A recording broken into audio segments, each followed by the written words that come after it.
the other morning when I was laying in bed, I was just thinking on, what was I, how did it start?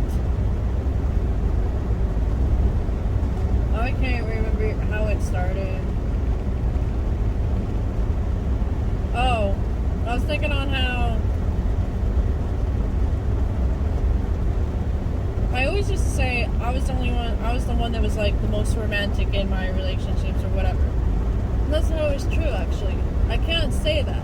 So that's what I was thinking on. I was thinking on, okay, it's just that I didn't know how to receive it, because any other time that like, people did things for me, it was really because, like, to get something out of me, or, like, they were toxic, or it was just something, like, I always felt like a burden anyways, like, I was always made to feel that way most times, or, like, it'd be thrown in your face, you know,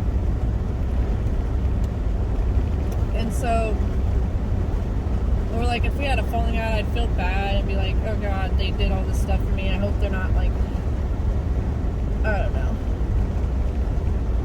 I hope they realize I am grateful for the shit they did still, but, like, I just didn't know how to fucking show it, or, like, be more grateful for it and be able to accept it unconditionally, because there was always conditions of some sort. Like, I don't know. And so, my roommate was never like that. He never had conditions with what he was like me. Although I could have, there were times I might have had conditions. Like, I would give gifts to try to get somebody's love. So, like, I guess that's what my roommate did or does. And plus, we both know what it's like to be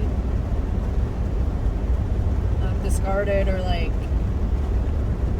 we know what it's like to be, what the fuck is the word? We just know what it's like to not have anybody, like, there or whatever. So my roommate was actually pretty romantic. I just, for some reason, I wanted the bigger gestures, and even though I still would like them, all of his little gestures were something I never had in a true unconditional way, like I had with him. Everybody else was love bombing, so I was like, I just didn't know how to appreciate it, and so I didn't feel loved, even though that wasn't true. I was loved. It just, like, because that was my first healthy relationship after all the fucking unhealthy ones. So I didn't know. I was still learning how to appreciate and realize, okay, just because you feel unloved doesn't mean you are. It just means that person has different love languages, or, like, you just don't know how to receive, you know, because you're used to being the one giving. So, like, I was just thinking about that, and I was like, well, he really was actually more romantic. I would wake up to cute little love notes, and then just, like, flowers, or, like, flowers and chocolate some days, or, like, he'd have my water prepared for me, or, like, in, like, an orange or something, just stuff like that. Or, like, he still takes care of me. He doesn't do those lovey romantic things because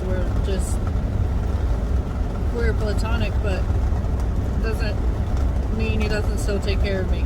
And I'm still learning how to accept that, because I'm like, but we're not in a relationship, so how ain't I supposed to get more independent? And it's like, well, what's wrong with your best friend? You and your best friend take care of each other. You're both single. Like, there's nothing wrong with it. That's community. That's how, I don't know. So I'm learning how to receive fully and be fully in my feminine, and that includes everything. And also be grateful for what people do bring you. And even if it's not in your love language, that doesn't mean that they don't love you as much as you love them. They're just showing it in their love language. So, like, I was just thinking about that. and even still that, thinking on that and being like, did I make him, like, I wish I would have appreciated it. He still knows that I do appreciate it. Like,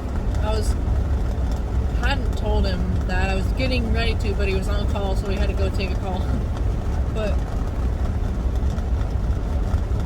he was always the most understanding person. Like, he was like, I know that your triggers aren't you. So that's how I was able to heal. Do not become the monster that I always ran into. Because of his unconditional love and support. And they say that, I mean, yeah, toxic relationships are really hard. They're like, they're literal hell. But they don't talk, not many people talk about how hard it is to be in your first healthy relationship of any kind after all of those toxic, abusive relationships.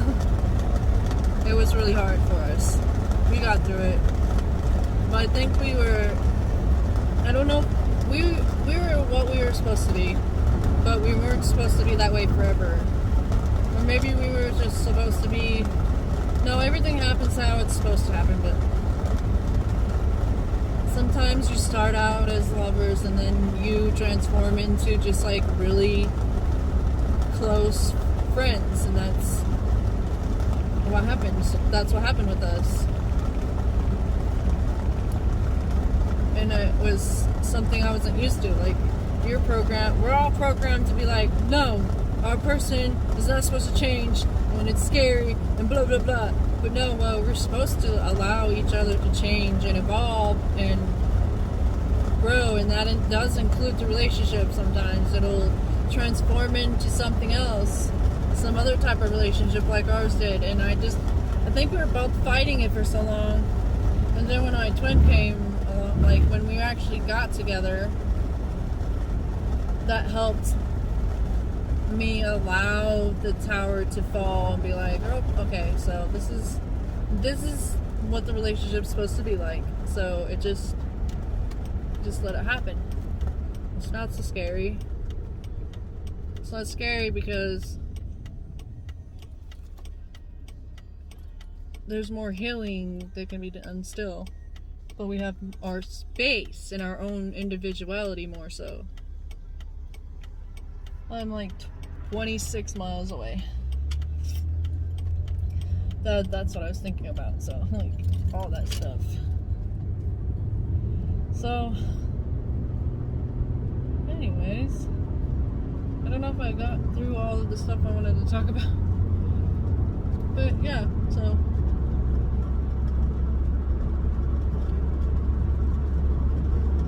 I'm just learning all that stuff and talking about and thinking about how I'm learning and healing. And the last week, like 2 weeks or so ago, it was like very intense and very like a lot of purging for me and my twin. And so I literally was energetically pushing him away, but I apologize later. But it's like when you and your twin are purging shit like that, it's like you try it, even if you want to comfort each other energetically, you kind of can't, because all you'll get is like the zing of pain, because you're clearing all that from lifetimes and everything.